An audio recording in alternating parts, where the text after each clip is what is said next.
fantastic segue. And we're going to go a little bit deeper into this concept of measuring, I think, and data. My name's Michelle Gorton. I'm the CEO of an Australian-based foundation called the MacDoc Foundation. We fund at the intersection of agriculture, climate, food, and nature. And today's really going to have a very focus on nature and environmental performance. I've got an amazing panel. I'm so excited to have this lineup here today. I'm going to do a very brief introduction and then we're going to dive straight in. We have Levi Sucre, who is from Costa Rica. He's here representing the Global Alliance for Territorial Communities. We have James Dath, the technical lead for data and analytics at the Task Force for Nature-Related Financial Disclosures.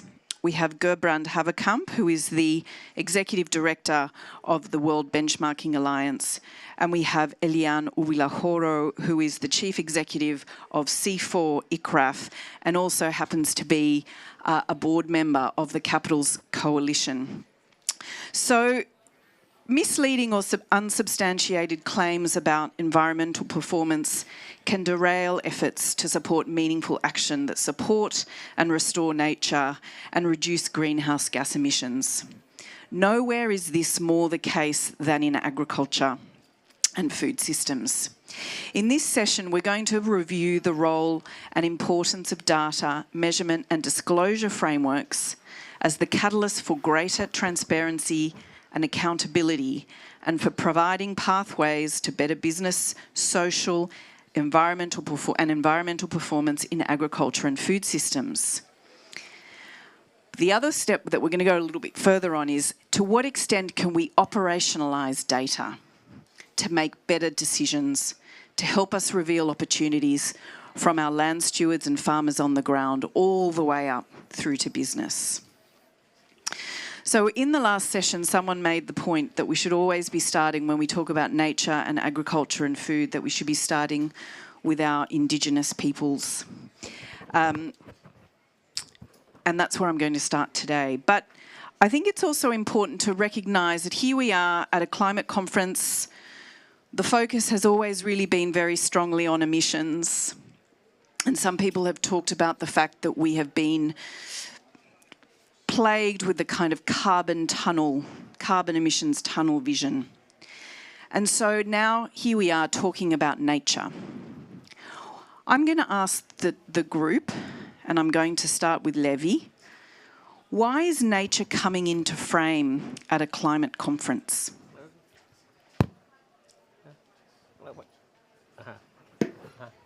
Repítame la pregunta. Ahí. ¿Por qué es la naturaleza tan importante ahora aquí en una conferencia sobre el clima? Ok. 1, 2. Perfecto.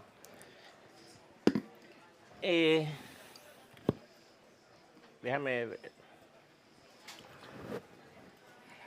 A ver, hay varios aspectos a tomar en cuenta sobre el tema de uso o extracción o que se me cruzan de la naturaleza o en la parte alimentaria. Y lo primero tiene que ver con lo que el bosque representa para nosotros, los pueblos indígenas, en cuanto a sobrevivencia. Es alimentación, todos los recursos de nuestra vida, de nuestros medios de vida están ahí en los bosques. Ese es el primer elemento. The first element, there are various aspects when we look at the use and extraction of nature. The forest for us, what it represents for us as indigenous people is our survival. It means it's our means of food, the resources for our way of life. That's the first aspect. I put it closer. Did you get what I said? Okay, so there are various aspects. We're looking at the use and extraction, when we're looking at nature and food and what it means for us, what the forest represents for us as indigenous people. It's our survival. We use it for our food, the resources, for our life day to day. That's the first aspect of it. el segundo aspecto que tiene que ver los bosques en todo esto de alimentación y sobrevivencia es el valor que tiene en su biodiversidad para no solamente nuestras medicinas indígenas, sino la medicina del mundo. Ahí surgen los principales elementos que hoy nos hacen vivir con una salud adecuada. So the second aspect is when we're looking at the forest and how it's related to food and survival, is we're looking at the value of biodiversity. It's not just we get our indigenous medicines from the forest, not just indigenous medicines, but medicines for the world use. So it's intricately linked to health as well. Y finalmente, no estamos hablando de que el bosque no se toque en su 100%. Es saber convivir con este bosque en beneficio de nosotros y de la humanidad. So we're not talking about, when we're talking about the forest, finally, we're not saying that we don't touch it at all. It's about knowing how to live with the forest and how to use it as well for our benefit and for the benefit of humanity. El problema que estamos viviendo hoy en la humanidad, en el planeta, es que el modelo de desarrollo que se están imponiendo están abusando de este uso. Y eso es lo que estamos viendo la consecuencia no solo para los pueblos indígenas, sino para la humanidad en general. So the problem that we're seeing now with humanity and the planet is the model of development that is being used. The model is of abuse. We are abusing our forests, and so this has consequences for all of humanity as well as indigenous peoples. Yeah. Eliane, why is nature coming into frame now? I think we're at a really critical time, having had the COP 15 in Montreal, the biodiversity COP, and really having had the global biodiversity framework as a result of that coming out and clearly stating how central nature is to the work we need to do. And I think it also was really critical that over 1,000 companies came at the same time and said, look, we want to be able to account for nature in everything we do, and we want regulation towards nature. And it was the first time that we had so much private sector representation at a biodiversity COP. And so I think we're at a time where it's not just about carbon, it's about high integrity carbon, high integrity biodiversity, and high integrity benefits to indigenous peoples and to local communities. And we need to bring all three together. Thank you. Gerbrand. Why nature? Like, I don't think I can articulate it better than Levi did. But I think what I would add to that is that there is actually, that applies for all of us. Some of us live directly from the forest, and for the rest of us, we just built an extremely complicated system in between. But in the end of the day, all of us, in the same way, rely on nature. So I think, in that sense, nature is a gravity issue like climate that cannot be ignored, and it will eventually come to the surface. So the sad part of it is that we are talking about nature because it is in such a dire state. And I think what we see is that whether it's finance, governments, business, indigenous communities, we all come to realize the dire state of nature, and that when we actually fix climate, we haven't fixed anything. We've just prevented a catastrophe. So I think it's natural. It's that nature's now coming to the surface. It's late, so we have a lot of catching up to do. But I think that nature as a gravity issue, as the fundamental bedrock of our economies, of our societies, of life, has sank in across a number of sectors and stakeholder groups at once. And I think the pivotal importance of things like the Global Biodiversity Framework cannot be underestimated. We're often cynical about global agendas and global conferences, but without these places where we come together and where we articulate jointly what is needed, we're all lost. So I'm really, really happy with that development we've seen in the last 2 years in nature. Thank you. James, why nature? Yeah. Hi, everyone. Great to be last on the panel to answer that. We've already had all the great answers, so what am I going to add? Not a great deal. But I would say, having attended numerous climate COPs, New York Climate Weeks, it's interesting to see finally the dawning realization that you're not going to achieve net zero targets unless you can address nature. So you have the climate-nature nexus finally come together. And it's taken a while to get to that point of realization, frustratingly, but it is great to see that. And to Gerbrand's point, it's probably from a point of a catastrophe, if you like, for companies to understand their risks on the ground. But that is what it is, and thankfully we can now address it. So thanks. I might stick with you now, James. So the Task Force for Nature-Related Financial Disclosures looks at all industries that are dependent on nature in some way, shape or form. It's released a number of recommendations and guidelines for different sectors to be operationalised, including agriculture. I think that's coming soon. There's also been some extensive work done on how the TNFD can support Indigenous peoples, in particular recognising the kind of interconnectedness of Indigenous peoples and nature, as we've just heard from Levy. Can you tell us, we in the last session we talked a lot about burdens for farmers.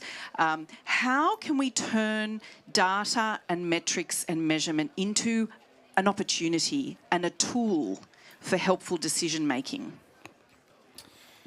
So it's a really interesting question in that we've just spent, as part of the TNFD, the last 2 years and a little bit longer creating a framework, right? And there's been a lot of work to create the framework. But the framework is only good if people adopt the framework. And to adopt the framework, you need to understand the metrics, and you need to have the data to populate the metrics. So we focus on companies and financial institutions, and a lot of these companies have large and diverse and disparate supply chains. So it's really important for them to understand their responsibilities and understand the data, so that we can all understand the dependencies and impacts. But the data landscape is complex, right? Because there's always cost associated with data, and so where should that cost attribution lie? And you can't expect a smallholder to provide data if there isn't a remuneration attached to that. There's also levels of trust that we need to be cognizant of that currently don't exist.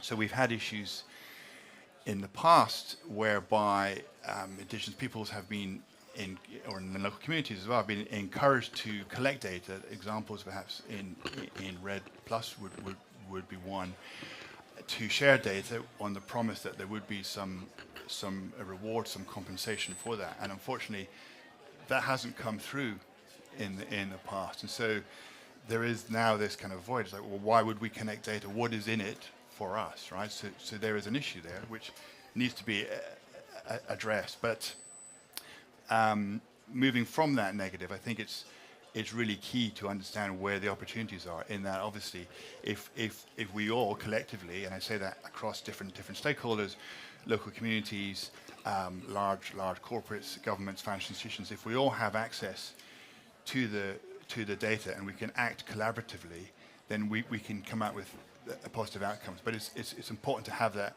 data democratization, and we can perhaps walk into that in greater detail in this conversation about how we get to that point. Absolutely, we'll definitely go there. I'm going to go to Eliane for the farmer perspective, the land steward perspective, and then I'm going to move to Gerbrand and we'll talk about business. Why, Eliane, is data a crucial tool for farmers, and how can we make it more so? If we are thinking about, as philanthropies, as governments, as businesses, making strategic investments to point our systems in a different direction, how can we make data a tool? So one of the things that is really critical to understand is, as we're moving towards more agroecological ways of farming, really coming back to our ancestors' knowledge, we're going from resource-intensive agriculture, resource-intensive agriculture to knowledge-intensive agriculture. And so this is really the data-driven part that's very critical for us to understand. So hence, knowledge, information, insights derived from data are invaluable for decision-making at the farm level. And so, such as products include, weather, climate information, quantity and duration of rain, pest diseases, commodity prices, animal varieties, breeds and germplasm sourcing, soil health status. You know, how do we look at those dimensions in a holistic way? It becomes really, really critical. And also, how are we looking at how we're defining the space of regenerative agriculture? You know, whether we're looking through the 13 agricultural principles of the 10 elements of the FAO, we're really looking at processes that are bringing back nutrient cycling, biological nitrogen fixation, water nutrient cycles. So all of those kinds of things, I could go on the technical side, but they're all data-driven. And one of the critical things is we need to make the smallholder farmers on this planet bankable. And in order for bankability to happen, you need to have data to mitigate risk. Why should we be investing in you if we don't have the data? And so the more data-driven, but it's not about too much data, it's what is the essential actionable data that we need to de-risk in these new farming principles. We know with the true cost of food report that just came out from the FAO, that it's estimated that trillions of dollars are spent in ways that are hurting nature every year in how we're producing food. So as we are more aware of those hidden costs, we can incentivize nature-positive agriculture. And so this is where data-driven side is really critical to really scale the amount of farming systems we have on the planet that are really driving these types of regenerative principles. Thanks, Eliane. Before I hand to you, Gerbrand, I'm going to pick up on a point that Eliane made about Indigenous knowledge. So this is for you, Levi. How can data be used to better support Indigenous people and protect and value their knowledge? Again, how can data and disclosures like the TNFD be used to better support and value Indigenous wisdom and knowledge and protect it? Ya. Bueno, dos aspectos sobre este tema. El primero es que los datos de nuestras prácticas es una forma de herramienta de diálogo con el mundo. Nosotros tratamos de decirle a los operantes, a los gobiernos y al mundo nuestra forma de entender, pero lo vemos desde nuestra cosmovisión y casi que no nos entienden, entonces con datos nos entienden mejor. So there's two aspects to this. The first one with the practice of data is that it's a tool. It's a way of having a dialogue with the world, with those who cooperate with us, with governments. It's because sometimes they don't understand our way of looking at the world, our cosmovision. So data is a way of bridging this gap of them understanding. El segundo aspecto es, bueno, ¿qué se está investigando? ¿Cuáles son los parámetros que se están estudiando en los datos? Y yo creo que el conocimiento en la producción de los pueblos indígenas es tan importante para el mundo, pero nadie lo sabe estudiar. Están estudiando cualquier otra cosa. Aquí está mi hermana Marisela, que por ahí la vi, que con el movimiento de mujeres están trabajando en los sistemas tradicionales de uso de la tierra, pero nadie lo ve, nadie lo muestra. So the second point as well is, what research are they doing? What parameters are they using? There is knowledge in the way that indigenous people produce foods, but it's not being researched. My colleague, my compañera Marisela over here, she's part of the women's movement, and they're using traditional systems of land use, but no one is looking at this. No one is studying this use. Solamente lo final. Yo sueño, que soñemos todos los pueblos indígenas, que algún día nuestros conocimientos en producción logren que estas grandes empresas de monocultivo que están destruyendo bosques cambien su forma de producir. So just to finish, I would like to say my dream is that one day our knowledge of food production will become known, and that the companies who are using monocultures, who are destroying the nature and our way of life, that they will learn about this and it will start to be implemented. Thank you. Okay, Gerbrand, so we've just heard about on the ground data and the importance of operational, useful data on the ground to help protect, manage, and the like. This data, why is it important for businesses? You've released recently 2 fantastic reports outlining the benchmark performance of a number of large companies around the world, both against agri-food measures and also nature specifically. Tell us about how they operationalise data. Yeah, so what we do as an organization, maybe 2 lines to back up, is that we assess the world's, we assess a lot of companies, but in the context of food and nature, we assess 350 food and agricultural companies. So these are the world's largest food and agriculture companies, whether they're retailers, traders, pesticides companies, all the big ones. And what we want to know of these companies is how do they manage their impact on nature. So if they don't do this kind of fact-finding, data collection in their supply chains, then they can never manage their impact. So but to give you a sense of the scale of these companies, so if we're talking about these 350 companies, and I'm not going to talk about revenue because that's astonishing as well, but we estimate that there are about 150 million smallholder farmers in the supply chain of these companies. So if these companies talk about regenerative agriculture, which they are increasingly doing, which is good, what do they actually mean and how does that translate into the practices and the way that they purchase from farmers? And what capacity building do they put in place to allow farmers to make that transition?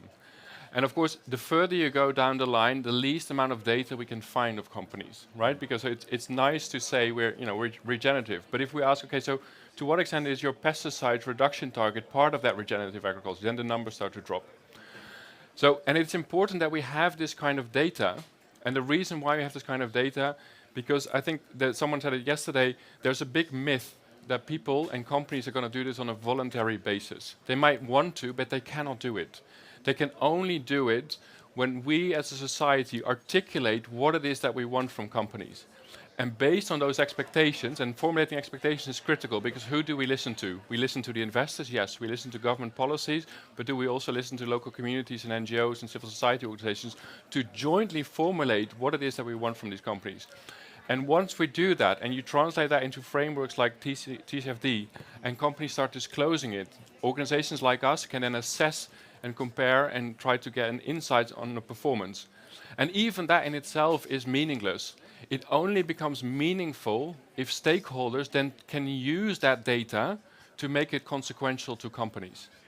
And this is the essential bit. So when you say better decision making, I would specify that to making consequential decisions.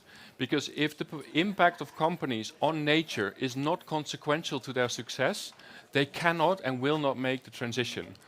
And it's in the power of regulators, it's in the power of investors, to some extent it's in the power of consumers, to make the impact that companies have on our planet consequential to their success. Because then the leading companies get the reward in whatever way that comes, reputation, stock exchange value, regulatory advantages, or they get the penalty from those same institutions because they're not performing. So that, in that sense, data can democratize our decision making, but it has to empower people to make it consequential to companies. So on that, and I think we should stay with this theme, and I'm interested in having the panel have a discussion about this, but I'm going to start with you, James. How do we create an ecosystem and culture of accountability within organisations to ensure that nature-positive commitments are real? The framework does the framework bit. What more do we need to do? And where do you see the role of the data work that you're doing within the TNFD as accelerating and supporting that shift? So the framework is the framework, right? It's a voluntary initiative. It can only go so far. To Kerwin's point, basically companies do need a kick from regulators, from governments.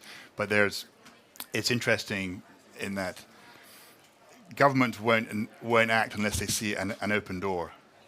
And so if companies, as many are now, showing that they are willing to be more responsible, it's interesting to now see governments come through with regulation. We see in Europe the CSRD, we see the EU deforestation regulation as well.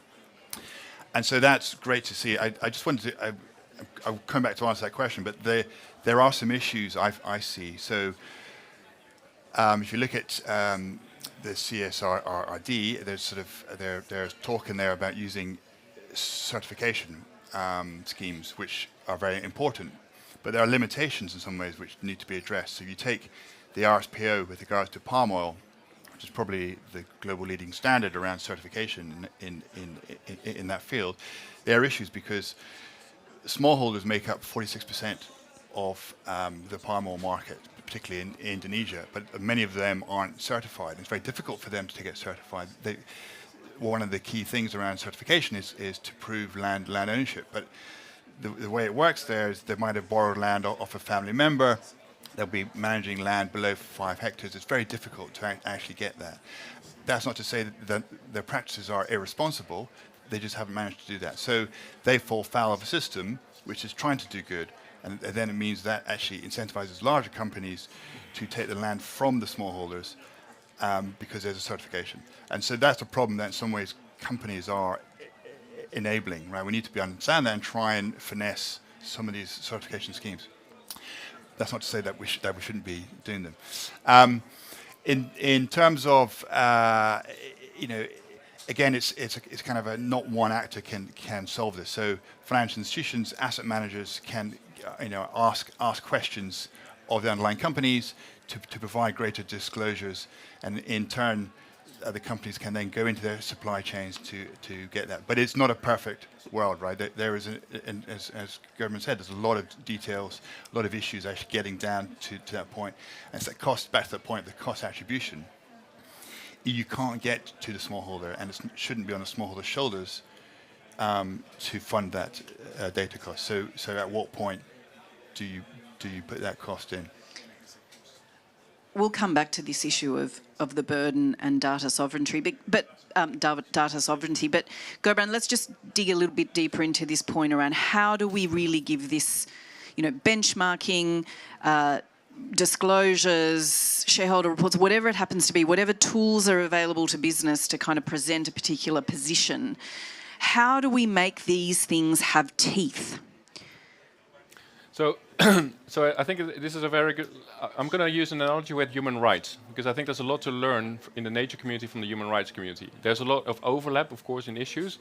But if we've seen that in the UN, this is quite unique, has, with John Ruggie, articulated the responsibility of business versus the responsibility of states when it comes to respect for human rights.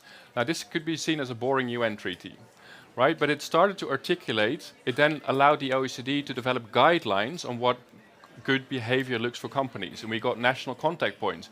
And suddenly it became possible for people whose human rights were violated to go to the governments in which these companies were hosted. So I'm from the Netherlands, so if you're from Nigeria and Shell had violated your human rights, you could now go to a Dutch court, right? So, and that is only possible because we articulated clearly on a global level what the responsibility of business was. We're now in a phase where the EU is willing, the EU as a regulator, is willing to regulate how you do mandatory human rights due diligence in your supply chains.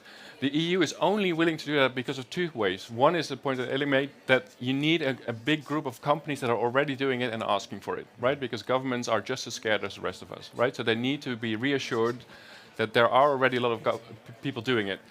And the other thing is they need absolute clarity on the responsibility of business. Because now we see that every human rights case in the world is basically done through the lens of human rights. Every climate case is done through the lens of human rights. So if we would manage to take the Global Biodiversity Framework, Article 15, and we articulate what the responsibility of business is, then we start to create that clarity at the beginning of the system, so that then TCFD knows what it is to meet that responsibility, that we know what to measure, and that those with influence over companies, investors, regulators, central banks, that they have the tools and the clarity on responsibility to make it consequential to them, to give it teeth. I think one thing that we, in this quest for looking for teeth, there's one thing that we should be mindful of, is that those that are most affected by companies are the ones with the least amount of influence over companies. And that puts a big responsibility on those with teeth. I'm going to just use your word, right? So those with teeth, when they bite, they have to make sure that they understand what those that are impacted by companies actually experience and what their needs actually are. And this is the work that frameworks, benchmarks, and others can do, because we can bring to investors saying these are the actual needs that you need to be focused on. So I think that in response to your question about teeth. So Eliane, Gerbrand's just pointed to the people who are least able to bring teeth to the issue. How do we create a culture of accountability, make these things consequential if you are a farmer or community of farmers on the ground, actually being the one who is stewarding nature, managing nature, producing food and fibre for global communities every day? How do we get their voices moving up through the supply chain, amplifying their voices to investors about the importance of respect and disclosures and data and transparency about what is going on? So I think one of the first things we need to realize is that 75% of us are fed by smallholder farmers. So that's a huge amount of power. It's data, but it's also how do we value that in our economic systems? And so the really critical element is how do we have economic systems that are based on our collective shared values? And if we can have that alignment happening, we can really get to a place where there is synergy between our economy and our cosmologies. Because it really comes down to how do we create cosmologies that help, that support and are based from our ancestral values, but also support us as the ancestors of future generations. And so it's really critical, given the urgency we know we're in right now, that we really accelerate the work we need to do collectively. And so when I was based in Montreal, where the International Sustainability Standards Board was partially based, one of the things they were doing is going out, whether to governments, whether to micro and larger size enterprises, to say, how do we ensure that all sizes of enterprises are represented as we're looking at how are we going to put in place these accounting systems? We can't make them only work for big business. They need to be working for all. And so consultations have to require that those consultations include everybody. And, you know, at the end of the day, it's not about stockholders, stakeholders, it's about impacted populations. And so the integration of how we're looking at impacted populations becomes more and more critical to how we're creating these frameworks. Thank you. So Levi, for you now, how do we create a culture amongst business investors, the broader community, of accountability and responsibility for nature and Indigenous peoples? Bien, primero que yo creo que los científicos del mundo ya nos hicieron un gran favor a los pueblos indígenas en reconocer que el conocimiento de nuestros pueblos es clave para el combate al cambio climático. Okay, so I think the scientists of the world, the global scientists, have helped Indigenous people hugely by recognizing us in the fight against climate change. El segundo aspecto es, hablando de datas, que quizás falta ahora documentar más este conocimiento para que pueda dialogar con las empresas y la política de los gobiernos, porque todavía no se convierte en realidad. Okay, so what I think is, when we're looking at data, what I think is missing now is to document our knowledge in order so that we can dialogue with companies and with governments so that they can, know about our knowledge so we can share it with them. Y el tercer aspecto son ustedes, todos los que están aquí y los que están afuera y los que viven en el mundo. A nosotros los productores nos obligan a vender una banana con su cáscara impecable. Y esto solo se logra con químicos. Cuando llegas a tu casa, agarras la cáscara y lo botas. Es una educación que necesita el consumidor y podemos trabajar juntos, indígenas, empresas, a transformar este hábito de consumo. So, and lastly, the third point is you, everyone here, the world. we, as producers, as smallholders, indigenous people, we're obliged to sell our food. For example, bananas, it needs to have an impeccable skin. And the only way to achieve that is to use chemicals. So we need to educate the consumer. We need to all work together to, us, indigenous peoples, with companies, with the consumers, in order to change consumer habits. Thank you. Okay, so we've talked about teeth, we've talked about making things consequential, we've talked about sticks, basically, quite a lot in this conversation. Let's go back to the original, the start of my conversation, which was around opportunities. How can we use tools like disclosures, benchmarks, and data as unlocking opportunities for everyone across the supply chain, for investors, from Indigenous peoples, from farmers? I'll start with you, James.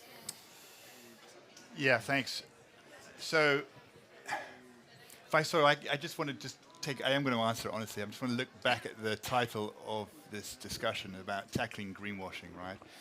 And if you look at that from financial market perspective, so whatever in the ESG, environmental, social, and governance, 45 trillion of assets track ESG. What does that mean? The world still burns, forests come down, species are lost, people are displaced.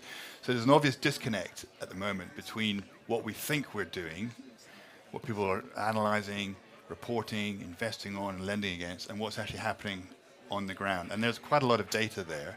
So there's an issue, right? What is that issue? Is it a lack of understanding? Is it a lack of regulation? There are many issues. So the opportunity specific to nature, if we drill down, is to get to that place of clarity, to enable people to actually have a genuine impact on the ground, right? And I think what we're seeing, certainly what I'm seeing from the data side, is the ability to have that transparency and the ability to have that greater accountability at a more granular level, which is very empowering for or becoming more empowering for smallholders and local communities where they didn't have the opportunity in the past. So I see that as I suppose a very strong, back to your point around teeth, a very strong opportunity to really enable smallholders where they didn't have that before. Thank you. Gerbrand. Opportunities or just teeth? No, there are opportunities. So I think my job is to publish benchmarks. And for us, the most scary thing to do is to publish a benchmark where one of the companies that is in the top has had a terrible scandal in the past. And we've had loads of examples. Rio Tinto, Bayer, Vale, I can go on and on, in Thai Union, etc., etc. This is scary for us because we've assessed the company, it's all transparent, and then you create a result, and then one of those companies with a terrible reputation among lots of its constituents, and this happened over and over again. So I was sort of interested in why is this why is our methodologies flawed, or what's the matter here? The optimistic thing about this story is that a lot of companies that go through a terrible scandal, it is the start of a change within the corporate. It takes years, but when it happens, it actually changes the company. I'm going to give you one example. Some of you may remember in 2014, there was a huge scandal about slavery in seafood, right? So if you look at the seafood, particularly in Southeast Asia, it was illegal fishing, and there were slaves on these boats, people that didn't leave the boat for 3 years. Yeah, they were on drugs to make this kind of business work. Their passports were taken away, many were killed. It was horrible. Thai Union was one of the largest seafood companies in the world, based in Thailand, was in the center of this crisis and in this storm. It's that investors went over them, retailers went after them. The European Union gave a yellow card to Thailand. If you now look at our seafood stewardship benchmark, Thai Union will be the company that is on top. It's not a perfect company, it's got a lot of things to improve, just like any other seafood company, but because of that crisis, because of the pressure that everyone then applied, it was an opportunity for that company to restore. Those people that died cannot be brought back to life. I'm not advocating for crisis, but the thing that if we then apply pressure as a collective, as a society, you will see these companies transform. And you give an opportunity then to companies which are then often come under new leadership to rebuild what it's been doing, so that the perceptions that we may have of a company about from 5 years, 10 years, 30 years ago, because these things live on forever, that there is an opportunity to change that perspective and that companies can come clean again and become part of that societal contract again. Thank you. Eliane. So I think one of the exciting things right now is that we're really at a time where we're going beyond profit. We're really looking at how do we look equally at profit as well as social capital, human capital, and natural capital. And as we integrate the data-driven ways we can monitor these different forms of capital in our decision making, we're really elevating the consciousness with which we're building businesses, entrepreneurship, and serving each other on the planet in a way that is in harmony with nature. And so I think we're at a really exciting time for this to be happening. And as the CEO of C4ICRAF, our focus is really on biodiversity conservation, food security and nutrition, and climate resilience. So we see immense opportunities around the work we're doing to really integrate these three forms of capital as we're moving forward in a way that is science-driven, that is driven by social science as well as our technical, the digital world we're in a way that is inclusive. But really, it's about how do we integrate our collective knowledge towards wisdom. And so this is the great opportunity I see right now. Thank you. Levi, is it just carrots? Sorry, is it just sticks, or are there opportunities to use data to create opportunities for Indigenous peoples? Bien, yo creo que el mundo sí o sí tiene que ir hacia la justicia. Y tiene que ir a la justicia climática, a la justicia social y a la justicia económica. Y creo que debemos de ver la agricultura como un medio para enriquecer a unos pocos. Tenemos que ver la agricultura como su fin, su objetivo, que es alimentar a la humanidad. So I think the world must now look towards justice. We need climatic justice, social justice, economic justice, and agriculture is a way to help enrich the few. So agriculture is a way to feed the many, but yes, it's going to help the lesser among us. Y la oportunidad es que tenemos aún el tiempo para que empresas, para que gobiernos y pueblos indígenas trabajemos juntos en busca de estas justicias. So the opportunity here is that there is still time for governments, for businesses, for indigenous peoples to all work together for this aim. Thank you. Okay, so let's just tackle this question of, can we actually ever prevent greenwashing? What is it going to take? All of you have different tools. We know that data plays a role. Certification in some contexts may work. Verification can be far more powerful. James, in your view, what is it going to take for TNFD to deliver? Does it have to become mandatory? What do we need to see? Well, the short answer is probably yes, right? But so again, it's just a framework. But the point about the framework, it's a risk assessment and disclosure framework. It shouldn't be just about disclosures, right? A disclosure is an output.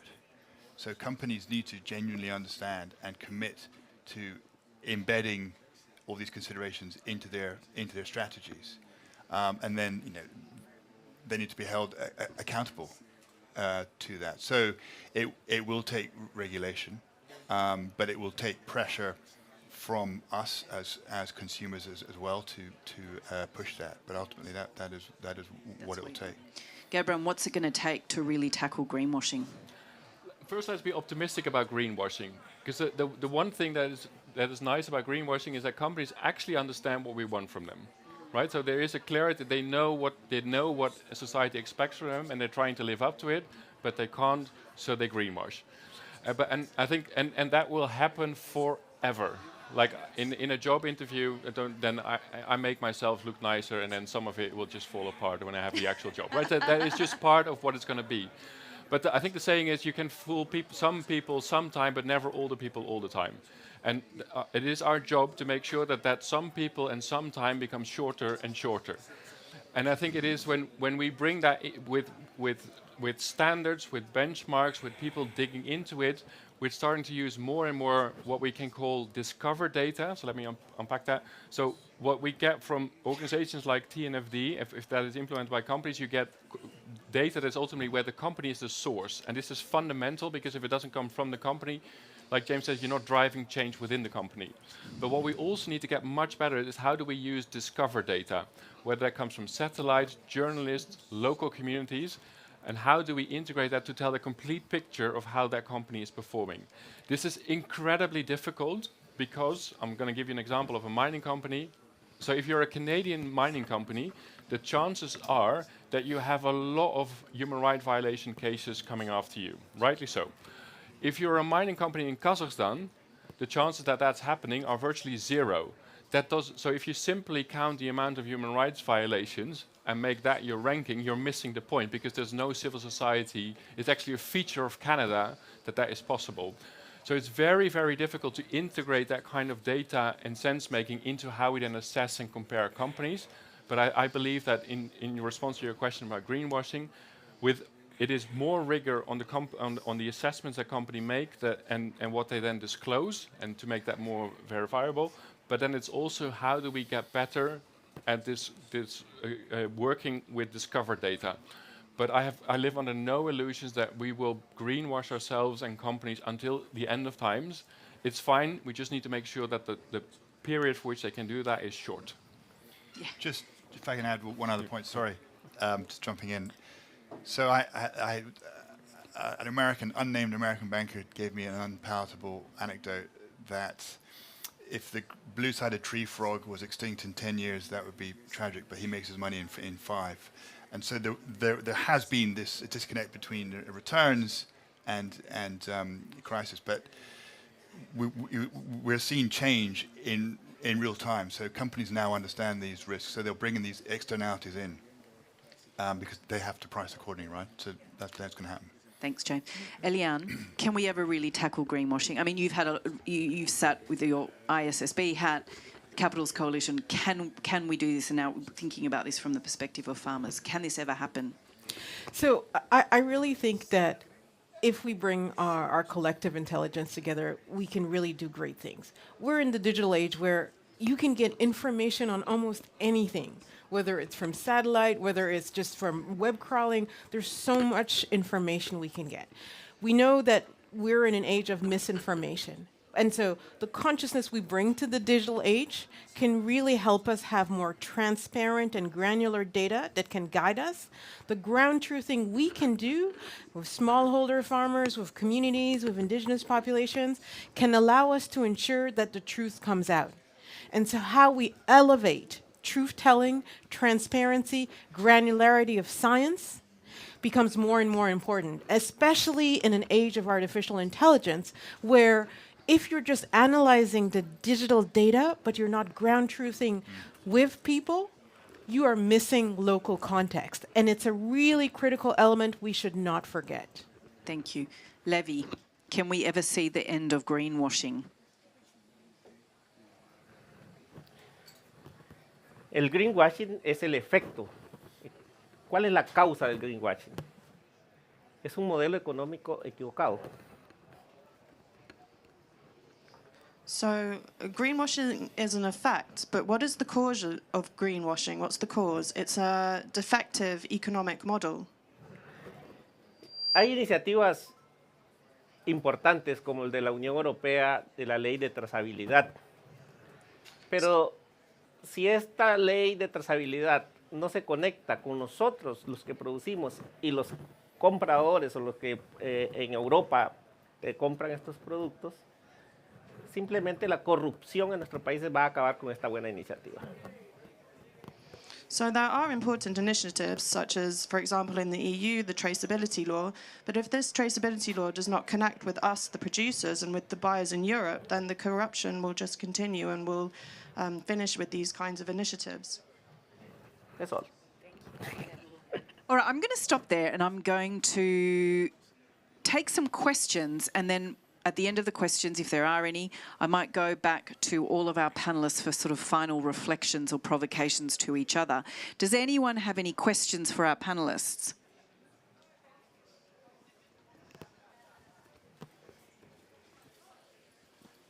Thank you. My name is Carlos Alho. I work for Wageningen University and research in the Netherlands. My question is about, I guess Eliane already mentioned, when we move from conventional farming to regenerative farming, for instance, we are increasing the complexity of these systems, and there are multiple desired outcomes. So there are many things to be measured. How do we make sure that these frameworks are cost effective? And perhaps a little bit of a reflection, who bear the costs of actual monitoring? Who'd like to take that one first? Eliane. I love that question. I really feel that we need a global commons that government, philanthropy, private sector through their, corporate social responsibility can contribute to collectively. We need basic amount of data that should be made available to everyone and should benefit everyone. And it should not be in the cost that smallholder farmers bear. And so if we can create that global framework, that digital global commons, we can really have that essential actionable data we can all work from. And this is one of the areas C4ICRAF we're really, really interested in contributing to, because we know there's great science that can help us de-risk investment in agriculture that's nature positive, that's regenerative. We know from the FAO True Cost Report that we have to do it, and that financially our current agricultural systems are broken. And so we know that if we really want true viability from a profit, natural, social, and human capital, transformation has to happen. But in order for transformation to happen, we all need a baseline data system to work with. A third of soils around the world are degraded. 65% of soils in Africa are degraded. How are we going to feed a growing population if we're just going to keep pouring chemicals that are going to further degrade that soil? FAO says we have maybe 60 growing seasons left. So we know that there's an urgency to bring back soil health, and we can all contribute to a global commons that says, what is the baseline of soil health around the world, and how amazing are these regenerative practices in bringing back carbon, in bringing back biodiversity in the soil, in bringing back biodiversity in our cropping system, introducing trees in them, and allowing forestry and agroforestry and our regenerative agriculture to become corridors that connect nature across different landscapes. That's a beautiful analogy. James, I feel like you've got something to say about this. Just to say, so we were asked by a number of different entities to put out a scoping study on the viability of a public data utility. You can term that in different ways. So we did that and presented it to the G20 back in August. And as you can imagine, as we've discussed, there is broad appetite from different stakeholders to have this. The issue is, how do you go forward with this? Which is our next phase. We've just secured funding, which will probably be announced next week, on how we start this work. I think there are many issues. That the technical side are about creating the interoperability of data is the simple issue. The more complex issue is getting all the different stakeholders aligned, comfortable with sharing different types of data. But absolutely, it's absolutely key. We need to do it to ensure that we have that data democratization, to ensure that we have the capability to empower smallholders, stakeholders that wouldn't normally have access to this data, to hold large companies to account, to have that transparency. So that is hopefully going to be starting next year. Thank you. Any other questions from the floor? One more. We'll take this last question and then... Okay. Nice and loud. I would like to know, what's your opinion about the role that can play institutional governments in educate and support financially the transition to data-driven data? I mean, in acquiring technologies, in educate the farmers, in support this digital transition, because data is very important, but we need the technology Yeah. to collect the data. What's your feeling about the role of the institutional governments in this digital transition? That is such a great question. I'm going to repeat that very quickly. What is the role of government and others to invest in the skills and capacity and technology that we need to see this system transform to be data-driven? Who would like to take that question? Gerbrand. Well, I'm going to build on what my fellow panelists say. So I think it's helpful to use your words to think about data as a global common. And if you want to create global commons, the most logical entity that we have in our world to do that are governments. Right? So it means that governments, they're very bad at building actual IT, but the fact that you create these global commons where this data comes together, because if it's not, then it doesn't empower, to use your words. Right? So if the way that we need to think about, so we live in an age of data, that's correct, but most of that data has been privatized in one way or another. And when data gets privatized, so we live in an era where companies are more transparent than ever, but if you want to go and have a look, you need to buy a 50K Bloomberg terminal to look at it. I'm paraphrasing, but this is kind of where we ended up. Right? So then it doesn't empower, it just empowers those that have access. So we need to go to global commons for data, and I think it's a role of governments to step into that space. For too long, I think we have seen on the issue of corporate accountability and corporate performance that governments in a way have left this to markets and society. In a way they've sort of said, okay, well, consumers can vote with their wallet, markets can price it in or not, whatever they like, and we are sort of on the side doing our own sort of public policy. And governments need to really step back into this space, and I think to your point, data is one of those areas where they can step in. And it's the investment in the technology and the skills and all of those things, because it's not just the numbers, right? It's all of the things that have to enable that. Brilliant question. Thank you very much. All right, we're about to wrap up. So what I will do, and I'm going to start with Levi. Final comments, provocations, reflections to the group on this topic from the perspective of the Global Alliance of Territorial Communities.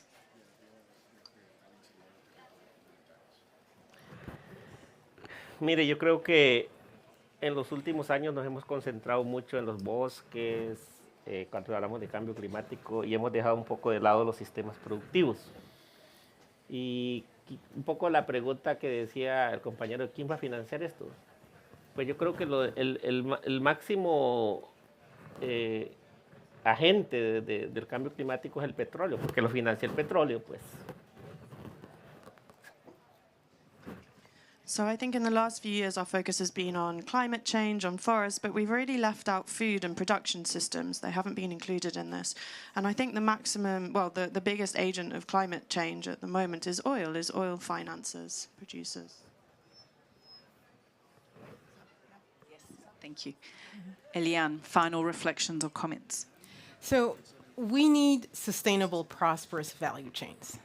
But in order to do that, we need to build the knowledge framework so we can all participate in ways that bring effectively all our sources of knowledge, whether they're traditional indigenous knowledge, whether they're digital knowledge, whether they're technical expert knowledge, whether they're knowledge around gender and marginalized communities. We need to identify a way to bring these in together so we can really bring equity as we're building these sustainable value chains. Thank you. Gerbrand. There's not going to, we cannot transform our food system without the private sector. We're effectively talking about a privatized system, from the smallholder farmer who's a small entrepreneur all the way to the big retailers. So we cannot drive this transformation without the private sector.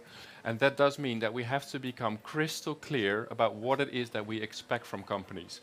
And then data can help us to see how companies are living up to those expectations. And that leads to decision useful information if it leads to consequential decision making. And I think that those are the both sides that we need to keep working on, because the food community is still not articulated enough about what it actually wants from a food system transformations. Nutrition specialists are all over the place. Regenerative agriculture, I've never heard a definition that the other regenerative agriculture specialist agrees with. If that continues to be the case, we're not sending a clear signal to what we want from companies, and we will never make it consequential to their success. Again, at the end, little to add. That's probably the best way it should be. I think there's a really important message. So there's been, in some ways, an obsession around quantitative data, but as has been evidenced, it's really important to have that qualitative overlay as well. And it's working out how to marry those two in an effective way. So we, pointing at myself here, need to do more learning on that point. But I think to Gavin's point around, we need to be clearer in our messaging and what we're trying to get companies to achieve, right? I think there is still the problem there in that the clarity of message is not quite there, and the clearer and more articulate we can be about that, and then I think we have a greater chance of success. Thank you. All right, that brings us to the end. Please join me in thanking our brilliant panelists. And thank you for joining us today.